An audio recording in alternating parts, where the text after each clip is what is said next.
There's a lot of misconceptions about farming today, and I covered many of those in Food Truths from Farm to Table, which provides 20 different myths essentially in the grocery store.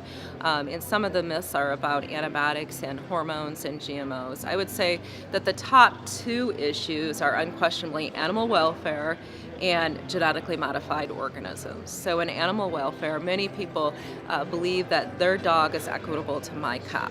And one of the things that I say over and over, my cow is not your dog.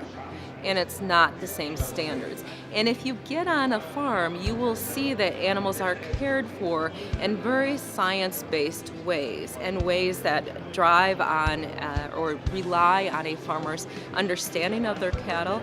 For example, barns. Many people believe that barns are evil.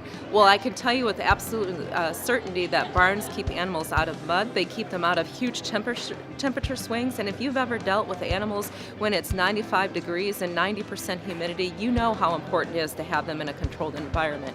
It also allows us to provide the cattle and the animals with diets that we can closely monitor, that, believe it or not, they're actually evaluated at more points of nutrition, particularly in dairy cattle, than what human beings are. So the barn facade sometimes looks negative, but it is unquestionably the best thing for animals, which you'll see if you get out on a farm yourself. The second issue that I would say is driving a great deal of the conversation is GMOs today. Unfortunately, there's a lot of misperception. One study from Jason Luskout at Oklahoma State University showed that 75% of consumers think that food needs to be labeled if it has DNA in it.